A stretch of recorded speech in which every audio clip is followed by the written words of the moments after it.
அன்பார்ந்த அனைவருக்கும் வணக்கம். வாக்குண்டாம் நல்ல மனம் உண்டாம் மாமலரால் மேனி நொடுங்காது பூக்கொண்டு துப்பார் திருமேனி தும்பிக்கை யான் பாதம் தப்பாமல் சார்வார் தமக்கு. விநாயகனுடைய பாதம் தொட்டு நமது நாவல் மைண்டு நேயர்களுக்கு தமிழ் மாதம் தை மாதம் தமிழ் மாதம் 12 ராசிகளுக்கு உண்டான 27 நட்சத்திரங்களுக்கு உண்டான பலன், இந்த பொதுவான பலனை கேட்டு அனைவரும் சில விஷயங்கள் எச்சரிக்கையாக இருக்கும், சில விஷயங்கள் நடக்கும், சில விஷயங்கள் சில ஜாதகர்களை பொறுத்து திசா புத்தி இந்த விஷயங்களை பொறுத்து மாறுபாடு இருப்பதற்கு வாய்ப்பு இருக்கு. தை மாதங்கிறது மகரம் அப்படின்னு சொல்லக்கூடிய மாதம். இந்த மாதத்தினுடைய சிறப்பு அனைவருக்கும் தெரிந்தது தான். 14/1 தைப்பொங்கல், அதாவது சூரிய பொங்கல்னு சொல்லுவாங்க. தைப்பொங்கல் நன்னாள், மகர சங்கராந்தி தினம், சூரியன் உத்தராட நட்சத்திரம் மகர ராசியிலே கால் வைக்கக்கூடிய நாள். தை 1 பொங்கல், தை 2ஆம் தேதி இன்னைக்கு மாட்டுப்பொங்கல், காணும் பொங்கல், 3ஆம் தேதி கரிநாள் அப்படின்னு சொல்லக்கூடிய அந்த விஷயங்கள் எல்லாம் உங்களுக்கு இந்த மாதத்தில் இருக்குது. அதற்கு அடுத்தது பார்த்தா எப்பவும் போல் சங்கடகர சதுர்த்தி, பிரதோஷங்கள். அடுத்தது இந்த மாதத்தில் வரக்கூடிய விசேஷ தினம் அப்படின்னா தைப்பூசம். பூச நட்சத்திரமும் பௌர்ணமியும் சேரக்கூடிய நன்னாள் தைப்பூசம். இதுக்கு விரதம் இருந்து முருகப்பெருமானுக்கு விரதம் இருந்து தைப்பூசத்தன்னைக்கு அவரவர்கள் தங்களால் முடிந்த அளவு அதே தான் ஒரு பஞ்சாமிர்தம் கலக்கி ஒரு பொங்கல் செய்து முருகப்பெருமானை வழிபட்டு அன்றைய தினம் விரதம் இருந்து முருகப்பெருமானை வழிபடுவது நல்லது. பல பேர் காவடி எடுப்பாங்க. பல கோவில்களில் அந்த காவடி எடுக்கணும்னு வேண்டிக்கிறவங்க தாராளமாக காவடி எடுத்துக்கலாம். தைப்பூச திருநாள் மிகவும் விசேஷமானது. அடுத்தது 19ஆம் தேதின்னு சொல்லக்கூடிய, அதாவது ஜனவரி 19 தான் முகூர்த்த நாள், முதல் முகூர்த்தம் ஆரம்பம். அடுத்த வரிசையாக 19, 20 இந்த 2 தேதியும் வருது. அடுத்தது பார்த்தீங்க அப்படின்னா அதுக்கப்புறம் வரிசையாக நாட்கள், சுமாரான நாட்கள். அந்த 25ஆம் தேதி, அதாவது குடியரசு தினத்துக்கு முன்பான நாள் 25ஆம் தேதி ஜனவரி 25 வாஸ்து புருஷன், வாஸ்து நாள்னு அர்த்தம். புதியதாக பூமி வாங்குவதோ, பூமி நிலம் சம்பந்தப்பட்ட விஷயங்களுக்கு ஏதாவது பூமி பூஜை போடுவதோ, புதியதாக கட்ட ஆரம்பிக்கிறதுக்கு போடுறதோ, ஒரு நிலம் வாங்கினாவே பூஜை போடணும்னு நான் சொல்கிறேன். அதுக்கு விளக்கம் அதுக்கப்புறமா தனியாக அது ஒரு பதிவாக சொல்லலாம். அதனால் அன்றைக்கி வாஸ்து நாள். அடுத்த 29 ஜனவரி 29 தை 16 உங்களுக்கு தை அமாவாசை. அது முக்கியமான தினம். தை அமாவாசையில் பித்திருக்களுக்கு தர்ப்பணம், திதி, திவசம் ஆற்றங்கரையில் கொடுக்கணும், வீடுகளில் கொடுக்கறதில்லை. அதுக்கு முன்னாடி பார்த்தீங்கன்னா அந்த பொங்கலில் வர கரிநாள் அன்னைக்கு அவரவர்கள் குடும்பத்தில் இறந்தவர்களுக்கு, பெரியவர்களுக்கு போய் இந்த கரிநாள் கொண்டாடுவாங்க. அதாவது சமாதியில் வெள்ளை அடித்து அதற்கு படையிலிட்டு அவர்களை வழிபடக்கூடிய நாள் அந்த நாள்.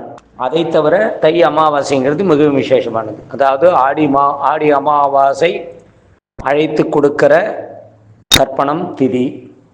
புரட்டாசி அமாவாசை திருப்திப்படு அழைப்பு கொடுத்து தர்ப்பணம் கொடுத்து அவர்களை திருப்திப்படுத்தக்கூடியது, கடமையாக செய்யக்கூடியது புரட்டாசி அமாவாசை. தை அமாவாசை செய்து அவர்களை வழி அனுப்புவது. அதனால் கவலைகளை மறப்போம். அதனால தான் தை பிறந்தால் வழி பிறக்குன்னுவாங்க. யாருக்கு வழி பிறக்கும்? நம்ம செய்யக்கூடிய நல்ல காரியங்களுக்கு வழி பிறக்கும். கிரகப்பிரவேச நாட்கள் எடுத்தீங்க அப்படின்னா தை மாதம் பண்ணலாம். நான் அதிகப்படியாக தை மாதம் பண்ணாதீங்கன்னு சொல்லுவேன். அது அப்பா அம்மா இருக்கிறவங்க, அப்பாவினுடைய நலன் வேண்டி அவர்களுக்காக அவர்களுக்கு நீங்கள் செய்யக்கூடிய ஒரு நல்ல விஷயமாக பார்க்கணும் அப்படின்னா தை மாதத்தில் கிரகப்பிரவேசம் பண்ணுறதை விட அதை தவிர்க்கிறது நல்லது அப்படிங்கிறது தான் நான் சொல்லுவேன். அதனால் அந்த தை மாதத்தை நல்ல முறையில் அனுபவிங்கள். இப்போ இது 12 ராசிகளுக்கு உண்டான பலன்களை பார்க்கலாம். நல்ல ஒரு மனம் படைத்த மீனராசி அன்பர்களே, லக்னக்காரர்களே, இந்த மாதம் மகர மாதம்ங்கிற தை மாதம். ராசிக்கு 11ஆம் இடத்துல சூரியன், 12ல் சனி பகவான், 3ஆம் இடத்துல குரு வக்கர கதியா இருந்து இந்த மாசம் பூரா இருந்து மாசத்தினுடைய கடைசியில தான் வக்கர நிவர்த்தியா இருந்து, 5ல் இருந்த செவ்வாய் வக்கரமா இருந்து இப்ப 4ஆம் இடத்துக்கு வக்கர கதியா வருது. 7ல் கேது, உங்க ராசியில ராகு, 12ஆம் இடத்துல இருந்த சுக்கிரன் மாதத்தினுடைய 15 நாளைக்கு அப்புறம் உங்க ராசிக்கே ராகுவோட சேர்ந்தது. இது எல்லாம் சேர்ந்து ஒரு கலவை, அதாவது இனிப்பும் புளிப்பும் காரமும் கலந்த ஒரு டிஷ்ன்னு வச்சுங்க, ஒரு குழம்புன்னு வச்சுங்க. ஆனா இதுல நல்லது பண்ணக்கூடிய கிரகம்னு எடுத்தீங்க அப்படின்னா உங்க ராசியிலேயே இருக்கக்கூடிய ஜென்ம ராகு. ஆனா சுக்கிரன் வந்து உட்கார்றதுனால, அவர் இந்த இடத்துல உச்சமா வேற இருக்கிறதுனால ராகுனுடைய கட்ட தாக்கத்தை குறைத்து விடுவார். ஆனா ஏதாவது ஒரு வகையில கோபப்பட்டாவது வேலையை செய்ய வச்சிருவார், எந்த ஒரு வேலையும் செய்து விடுவார், செய்ய வைப்பார். அதனால வேலை பிடிக்கல, எனக்கு வேலைக்கு போறதுக்கே இஷ்டம் இல்லை அப்படின்னு இருக்கிறவங்க எல்லாம் கூட வேற வழி இல்லாம வாய மூடிட்டு இந்த மாசத்துல வேலைக்கு போவாங்க. சரி, கொஞ்ச நாள் தான் பார்ப்போமே நம்ம நிலைமை சரியாகுதான். இது ஒரு 23 வயது வரை இருக்கக்கூடிய அத்தனை பெண்களுக்கும் திருமணத்துக்குண்டான நல்ல நேரம். இது 30 வயது வரை இருக்கக்கூடிய ஆண்களுக்கு உண்டான திருமணத்துக்குண்டான நல்ல நேரம். இது புத்திரஸ்தானம் சந்திரன் இந்த மாசம் சந்திரத்தில் தன்னுடைய வீட்டிலேயே ஆரம்பிச்சு தன்னுடைய வீட்டிலேயே முடியறதுனால, 5ஆம் இடத்திலேயே ஆரம்பிச்சு 5ஆம் இடத்திலேயே முடியறதுனால உங்களுக்கு மனசுல இந்த தேய்விரைன்னு சொல்லக்கூடிய நேரங்கள் உங்களுக்கு கலக்கமாகவும், வளர்விரைன்னு சொல்லக்கூடிய நேரம் ஒரு சந்தோஷ காலமாகவும் இருக்கும். இது உண்மை. அதாவது உங்க ஜாதகத்தை எடுத்து பாருங்க, யோகம் கரணம் அப்படின்னு சொல்லக்கூடிய விஷயங்களும் சரி, திதின்னு சொல்லக்கூடிய விஷயங்களும் சரி, இந்த நாடி அப்படின்னு சொல்லக்கூடியதும் யோனின்னு சொல்லக்கூடிய விஷயங்களும் சரி, இதுக்கு எல்லாத்துக்கும் ஒன்னொன்னுக்கும் ஒரு பலன் உண்டு. அது தனிப்பதிவா பேசிக்கலாம். இந்த 34 வயதிலிருந்து 46 வயது வரை இருக்கக்கூடிய காலகட்டம் மிக முக்கியமான காலகட்டமாக இந்த ராசிக்கு எப்போதுமே இருக்கும். அது 3 நட்சத்திரத்துக்கும் அதே தான், புரட்டாதி உத்திரட்டாதி ரேவதி. ஏன்னா நன்னா போயிட்டு இருக்கிற ஒரு மேட்ச்ல ஒரு விக்கெட் விழுந்தா எப்படி அது மேட்ச் எப்படி ஸ்லோ ஆகுதோ, இல்ல வேகமா போயிட்டு இருக்கிற வண்டி ஓட்டிட்டு போயிட்டு இருக்கோம், திடீர்னு ஒரு ஸ்பீடு பிரேக்கு, அதாவது ஒரு குறிப்பிட்ட நிதானமான ஒரு டிரைவிங் பண்ணிட்டு இருக்கோம், திடீர்னு ஒரு ஸ்பீடு பிரேக்கு இல்லை ஒரு தடங்கள், திரும்ப அதுக்கப்புறம் புதுசா திரும்ப ஆரம்பிக்கிற மாதிரி, அதுல ஸ்ட்ரக் ஆகி நிற்கிற வண்டிகள் எல்லாம் இருக்கு. அட போடா அப்படின்ட்டு ஓரம் கட்டிட்டு நின்று சலிப்பா அந்த சலிப்பை கொடுத்து ஓரம் கட்டி நின்று ரெஸ்ட் எடுக்கக்கூடிய விஷயமும் இருக்கு. அந்த மாதிரி இந்த 34 வயசுக்கு மேல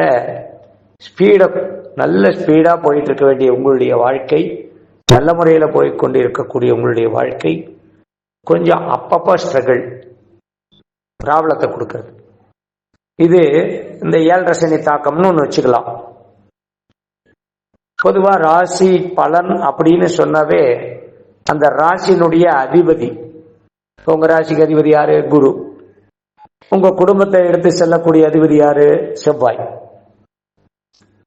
நல்ல லாபத்தை கொடுக்கக்கூடிய அதிபதி யாரு? அதுலயே நிறைய பணம் வருது, நிறைய செலவாகுதுன்னு சொல்லக்கூடிய அதிபதி யாரு? சனி. இவங்கெல்லாம் எங்க உட்கார்ந்துருக்கணும், அவங்க உட்கார்ந்துருக்கிறது அடுத்தடுத்து இந்த ஸ்தானத்துல என்னென்ன கிரகம் இருக்கோ அதை பொறுத்து தான் அந்த பலன். உபய ராசியாவும் போச்சு. அதனால நிதானம் காமிக்கிறதும் இல்லைன்னா வேகமா போயிட்டு இருக்கிறது நீங்களே நிதானப்படுத்திக்கிறதும் ஒரு வாடிக்கையான உண்மையான விஷயம். அந்த வகையில உத்தியோகத்துக்கு வீட்டில இருந்து உத்தியோகத்துக்கு வேலைக்கு போயிட்டு இருக்கிறவங்களோ அவங்களுக்கெல்லாம் எந்த ஒரு மாற்றமான செயல்கள்லாம் இதுல கிடையாது. வியாபாரிகளுக்கு கொஞ்சம் உழைப்பு கூட, முதல் கொஞ்சம் ஜாஸ்தியா போட வேண்டியது, வருமானத்துல கொஞ்சம் மட்டுப்படும், ஒரு 10% குறையும். திரும்ப அது உங்களுடைய சொந்த முயற்சியினால சில மாற்றத்தினால பழைய லாபமே வருமா, வேலையினுடைய அந்த தொழிலுடைய வளர்ச்சி உங்களுக்கு இருக்கும். குடும்ப சம்பந்தப்பட்ட வகையில உற்றார் உறவினர்களால, சொந்த பந்தங்களால சில நேரங்கள்ல மனசுக்கு சங்கடமான விஷயங்கள்லாம் நிறைய நடக்கும். நீங்க அதுல ஈடுபாடே காமிக்க மாட்டீங்க, ஆனா உங்களை தேடி பிரச்சனைகள் வரும். எச்சரிக்கை ஜாக்கிரதைன்னு சொல்றோம், அதெல்லாம் கிடையாது. அதெல்லாம் ஒரு விஷயமா அதெல்லாம் பண்ண முடியாது. இப்போ வராங்க, இன்னைக்கு உங்களை திட்டணுன்னே ஒருத்தர் வராங்க, நீங்க எச்சரிக்கையா இருந்து உங்க திட்டத்துக்கு தான் வராங்கன்னு உங்களுக்கு எப்படி தெரியும்? எப்பவும் போல வராங்க, ஒரு சொந்தக்காரர் ஒருத்தர் வராரு, உங்களை பார்க்க வராரு, நீங்க எப்பவும் போல அவர் மதிச்சு மரியாதை கொடுத்து வீட்டுக்குள்ள கூப்பிட்டு தண்ணி கொடுத்து காஃபி கொடுத்து டிஃபனை கொடுத்து ஏதாவது ஒரு ஸ்நாக்ஸ் கொடுத்து உட்கார வைக்கிறீங்க. அவர் சண்டை போடுறதுக்காகவே வந்தார்னா இதெல்லாம் சாப்பிடுவாரா? சாப்பிட மாட்டார். ஆனா நீங்க உங்களுடைய சொந்த சுபாவத்தை விட்டு கொடுக்க போறதில்லை. ஆனா அவர்கள் உங்களை பேசுவதற்காகவே வந்தாங்கன்னா எங்களால என்ன பண்ண முடியாது. அதுல என்ன எச்சரிக்கை, அதுல என்ன ஜாக்கிரதை? என்ன எச்சரிக்கைன்னா கொஞ்சம் நம்ம அப்படியே கொஞ்சம் அவர் என்ன சொல்ல போறாரு, எதுக்காக வந்திருக்காரு அப்படின்னு நம்ம மனசுக்குள்ளே ஒரு சிந்தனை, அவர் வர்ற தோரணையை வச்சு நீங்க தெரிஞ்சுக்கலாம்.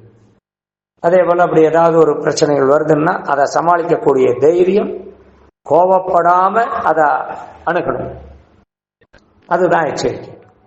இது 66 வயது வரை இருக்கக்கூடிய அத்தனை நபர்களுக்கும் இந்த விஷயங்கள் இந்த மாதத்துல உண்டு.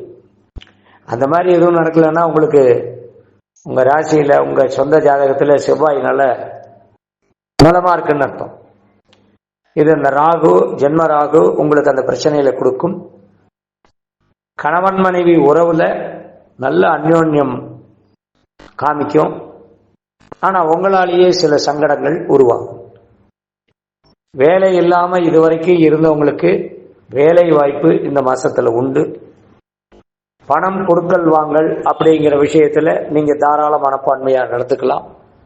அடுத்தவர்களுக்கு உதவி செய்வது அப்படிங்கிறது உங்களுக்கு இந்த மாசத்துல அந்த ஐடியா வரும். மீண்டும் கேட்போம்.